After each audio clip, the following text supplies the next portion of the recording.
Bonjour à toutes et à tous, aujourd'hui je tente un nouveau format de vidéo pour vous parler de films sur lesquels il n'y a malheureusement pas grand chose à dire, tout du moins pas assez pour en parler lors d'une émission de 15-20 minutes. Pourquoi vous en parler du coup? Bah déjà c'est ma chaîne et je fais ce que je veux, et comme je le disais précédemment, parfois je peux avoir envie de vous parler d'un film en particulier sans pour autant disposer des 3 axes pour en faire un épisode de 3 mots pour. Ou pour simplement faire un complément à un épisode de l'émission susnommée sorti au préalable, voire parfois les deux raisons en même temps. Donc, suite à la vidéo sur Kickboxer, j'ai eu envie de m'attarder sur le dernier opus en date de la franchise, à savoir Kickboxer l'héritage. Pour resituer un peu le contexte, l'épisode précédent, Kickboxer Vengeance, était en quelque sorte un remake du premier film, avec ce coup-ci Jean-Claude Van Damme dans le rôle du sensei. Le synopsis est sensiblement le même, le frère de Kurt qui meurt lors de son combat contre Tangpo, Kurt qui du coup cherche à le venger en s'entraînant auprès de Jean-Claude Van Damme qui du coup ne reprend pas son rôle, et ce jusqu'au combat final contre Tangpo, incarné par Dave Bautista. Oh putain, je sais pas ce qu'il aura pris au caster sur ce coup-là. Donc, dans cette suite intitulée Kickboxer l'héritage, Kurt est emprisonné en Thaïlande pour le meurtre de Tangpo qu'il a effectivement tué lors de leur affrontement,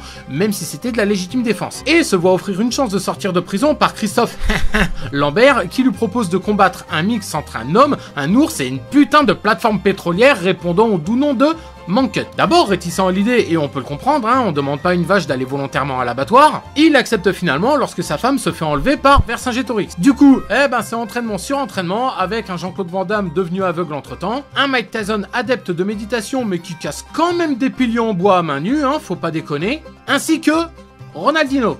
Et très honnêtement, je comprends toujours pas ce qu'il vient foutre là, lui. Après, certaines péripéties aussi utiles pour le scénario que la carrière de Zaz pour la chanson française, comme par exemple l'évasion de Kurt pour aller sauver sa femme, cette dernière qui se fait atomiser le foie par Monk alors qu'elle tentait de protéger son mari, la conne. Kurt affronte enfin Monk, et étant donné que le film est sorti en 2018, donc assez récemment, je ne vous décrirai pas le combat final afin de ne pas spoiler. Mais ce que je peux dire, c'est que Kickboxer l'héritage n'est pas un bon film. C'est pas une purge infâme, mais ça a le level d'un téléfilm de seconde partie de soirée. Déjà parce que scénaristiquement parlant, ça tient sur un ticket de métro, que le jeu d'acteur n'a limite rien à envier à un épisode de scène de ménage, mais surtout, ce qui m'a le plus baffé dans le film tient dans la réalisation. Je passerai volontiers sur les transitions offrant des vues de soleil couchant sur la ville de Bangkok en accéléré, rappelant une mauvaise série d'action diffusée sur M6 l'après-midi, ainsi que sur le nombre incalculable de cris que pousse l'antagoniste durant la dernière demi-heure du film. Cris faisant d'ailleurs davantage penser à un hurlement de dragon qu'à autre chose. Mais surtout, et ce dès la première scène de baston, on a droit à des combats alternant ralenti et prise de vue en accéléré.